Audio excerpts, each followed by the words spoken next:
रखा जाए। ठीक है सर, लौटेंगे आपके पास। मजाजुल साहब का भी रुख कर लेते हैं, वो भी बने हुए हमारे साथ। मजाजुल साहब, क्योंकि खवातीन जो है वो भी तलाशती हैं कि इबादत का सही तरीका क्या है, एतकाफ पर बैठने की बात करती हैं। हम देखते हैं कि मसाजिद ना सही, घर में कई खवातीन कई बार अपनी मर्जी जाहिर करती हैं कि एतकाफ में बैठना चाहती हैं। क्या हुक्म है खवातीन के हवाले से, किस तरह से इबादत की जाए?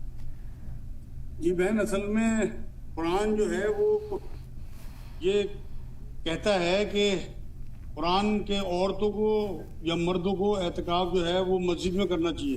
तो हमारे जो मुतवल्ली हजरात हैं, जो मस्जिदें बनाने वाले हैं, वैसे तो एहतिकाफ की एरिया जो है वो मस्जिदों में औरतों के लिए अलग से होना चाहिए। नबी अकरम सल्लल्लाहु अलैहि वसल्लम जो अपनी औरतों को एहतिकाफ कराते थे, क्योंकि उनके तो हुजरे ही मस्जिद नबी में थे। लेकिन अब क्योंकि माहौल बहुत ज़्यादा सेंसिटिव है और पर्दे का बहुत बड़ा मसला है, तो औरतें इसीलिए उलमाए दीन ने इन्हें घरों में एहतिकाफ करने की इजाज़त दी। लेकिन एहतिकाफ का सही मफहूम यह है कि सिर्फ आप तिलावत पे ना लगी रहें, बल्कि इसे बांट लें अपने टाइम को।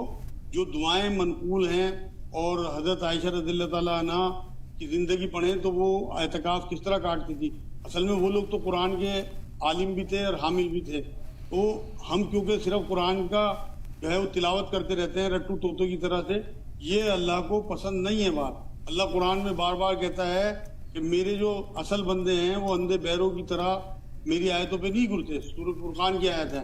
सूरह मोहम्मद की 24 नंबर आयत में कहा कि क्या हो गया इन लोगों को कि इनके दिलों पे ताले लग गए कि कुरान में गौर व फिक्र नहीं करते। तो ये चांस है औरतों के लिए भी कि जो जबान भी उन्हें आती हो उसमें कुरान का ट्रांसलेशन पढ़ें और ये देखें कि हमारा मालिक और खालिक कुरान भेजने के पीछे क्या मंशा रखता है, उसने क्यों कुरान भेजा।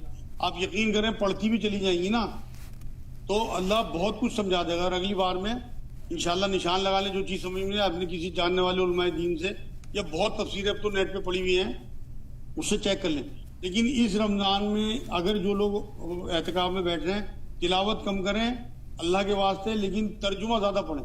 देखो मैं आपको एक हदीस सुनाता हूँ। नबी अकरम सल्लल्लाहु अलैहि वसल्लम ने एक बार ये बात फरमाई कि एक आयत समझ के पढ़ना 100 नफलों से बेहतर है। 100 नफलों में अगर छोटी से छोटी आयत आप जो है अलहम्दु शरीफ 7 आयतों की हो गई, और छोटी से छोटी सूरत अगर आप पढ़ती हैं तो 3 आयतों पे मुश्तमिल है सूरह असर। अगर आप इन्हें दोनों को जोड़ें तो 10 आयतें एक रकत में बनती हैं। और हुजूर ने फरमाया 100 नफलों से बेहतर, मतलब 1000 आयतों की तिलावत से बेहतर है एक आयत को समझ के पढ़ना। इसीलिए मैं बार बार इस पूरे रमजान में अपने साथियों को और सब लोगों को ये जोर दे रहा हूँ कि चाहे तर्जुमा जो है वो आप ज्यादा पढ़ें, तिलावत चाहे एक रुकू ही कर लें, लेकिन तर्जुमा एक पारे का करें, तो इंशाल्लाह उससे फिर आपको पता लग जाएगा। और तस्बीहात अपनी तौबा, जो नमाजों में कोताही रह गई अल्लाह से उसकी तौबा करें, ज्यादा नवाफिल पढ़ें, क्योंकि ये महीना ऐसा है तोहफे का, इसमें अल्लाह रब्बुल इज्जत ने ये बात अपने रसूल के जरिए फरमा दी कि जो नवाफिल है उनका अजर फर्दों के बराबर है। तो हमसे जो फर्दों में कोताही हुई होगी, अल्लाह करे उसका कंपलसेशन जो हम नफिल इस टाइम पढ़ें उससे हो जाए।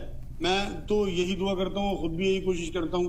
तो इसलिए हमारी जो बहनें बेटियां माएँ जो एहतिकाफ में बैठे वो ये कोशिश करें कि अपना ज़्यादातर वक्त जो है वो सिर्फ अल्लाह में लगाएं। कोई औरत पास ना आए, बिल्कुल इबादत में इतने मशगूल रहें। बिल्कुल, बेशक।